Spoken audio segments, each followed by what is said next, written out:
ಯಾವಾಗ ಗೊತ್ತಾಯ್ತು? ಯಾರು ಹೇಳಿದ್ರು? ನಿನ್ನೆ 3 ಗಂಟೆ ಗೊತ್ತಾಗಿದೆ. ಯಾಕಂದ್ರೆ ಅವ್ರು ಏನು ಫೋನ್ ಹಚ್ಚಿದ್ರು ನಮಗೆ, ಬೇರೆದವರು ಅವ್ರು ನಮ್ಮ ತಮ್ಮ ದೋಸ್ತರು ಫೋನ್ ಹಚ್ಚಾರೆ, ಅಲ್ಲಿ ಸಾಹಿಬ್ರಿಗೆ ಪಂಚಾಯತ್ ನೌಕರಿ ಮಾಡಿದ್ರು, ಅವ್ರು ಹಚ್ಚಾರೆ ನಮ್ಗೆ. ಎಷ್ಟು ವರ್ಷದಿಂದ ಕೆಲಸ ಮಾಡ್ತೀವಿ? ಅವ್ನು ಮಾಡಕ್ಕೆ 20 ವರ್ಷ ಆದ್ರು, ಇಲ್ಲಿ ಬಂದು ಒಂದು ವರ್ಷ ಆಯ್ತು. ಅಲ್ಲಿ ಸಾಹಿಬ್ರಿ ಆದಾಗ ರೇಣುಕಾದಾಗ ಮಾಡ್ತಾರೆ, ಇಲ್ಲಿ ಬಂದು ಏನು ಮಾಡ್ತಾರೆ ಸರ್ ಕೆಲಸ ಇಲ್ವಲ್ಲ ಒಳಗಡೆ ಮೆಕ್ಯಾನಿಕ್ ಮಾಡ್ತಾರೆ. ಈ ಕಂಪ್ನಿಯವರಾಗಲಿ ಅಥವಾ ಈ ಕಾರ್ಖಾನೆ ಮಾಲೀಕರಾಗಲಿ ಯಾರು ನಿಮ್ನೇನು ಮಾತಾಡ್ಸಿಲ್ಲ ಈಗ ಮಾತಾಡ್ಸಿಲ್ರಿ. ದವಾಖಾನೆ ನೀನು ಬಂದು ಕೂಡ ನೋಡಕ್ಕೆ ಬಿಟ್ಟಿಲ್ರಿ. ಡೆತ್ ಆಗಿಂದ ಒಮ್ಮೆ ಹೋಗಿ ಕರ್ಕೊಂಡು ಹೋಗಿ ತೋರಿಸಿದ್ರಿ. ಮನ್ಯಾಗ ಎಷ್ಟು ಬರೀತೀರಿ? ಯಾರು ಅಡ್ಡ ಕೊಡ್ತಾರೆ ಜೀವನ ದುಡ್ದಾಗ ವಯಸ್ಸು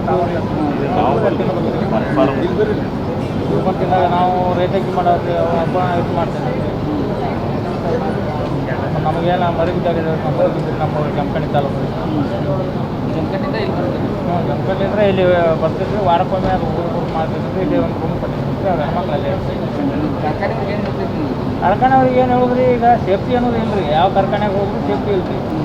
ಮುಂದೆ ಬರೋ ಈಗ ಆಧಾರದಾಗಿರ್ತೈತಿ, ಮುಂದೆ ಬರೋ ಕಾರ್ಮಿಕರಿಗೆಲ್ಲ ಸೇಫ್ಟಿ ಆಗುವಂಗೆ ಏನಾರ ಮಾಡ್ರಿ ಅಂದ್ರೆ ಏನು ಅಲ್ಲಿ ಏನು ಸೇಫ್ಟಿ ಇಲ್ಲ ಅಂತೀರಿ? ಹಾಂ, ಸೇಫ್ಟಿ ಇಲ್ರಿ ಏನ್ರಿ. ಮತ್ತೆ ಈಗ ಅಲ್ಲನ್ರಿ, ಈಗ ಹೇಳ್ತಿದ್ರಿ ನಿಮ್ಮ ಮನ್ಯಾಗ ಏನು ಹೇಳ್ತಿದ್ದಿಲ್ರಿ ಅವನು. ಮದುವೆ ಆಗೈತ್ರಿ, ಮಕ್ಕಳಾಗಿಲ್ರಿ. ಈಗ ಅವ್ರು ನಿಮ್ಗೆ ಹೇಳಿಲ್ಲ, ನಿಮ್ಗೆ ಅದೇನೋ ಸೇಫ್ಟಿ ಮೆಜರ್ಮೆಂಟ್ ಏನು ಮಾಡಿಲ್ಲ, ಏನು ಎಫ್.ಐ.ಆರ್ ಅದು ಮಾಡ್ತೀರಿ? ಕಂಪ್ನಿ ವಿರುದ್ಧ ಮಾಲೀಕರ ವಿರುದ್ಧ ದೂರು ಕೊಡ್ತೀರಿ? ಏನು ಹೊಸರು ಕೂಡಿ ಈಗ 8 ಮಂದಿ ಡೆತ್ ಆಗ್ಯಾರಿ, ಹೊಸರು ಕೂಡಿ ಏನು ಡಿ ಸಿ ಅಂತ ಹೋಗ್ತಾರೆ ನೋಡ್ಬೇಕ್ರಿ. ಅಟ್ರು ಕೂಡ ಮಾತಾಡ್ಕೊಂಡು ದೂರು ಕೊಡ್ತೀರಿ. ನಮ್ಮ ಹೆಸರು ಮಂಜುನಾಥ್ ಬೀರಪ್ಪ ತಮ್ಮನವ್ರು. ಓಕೆ.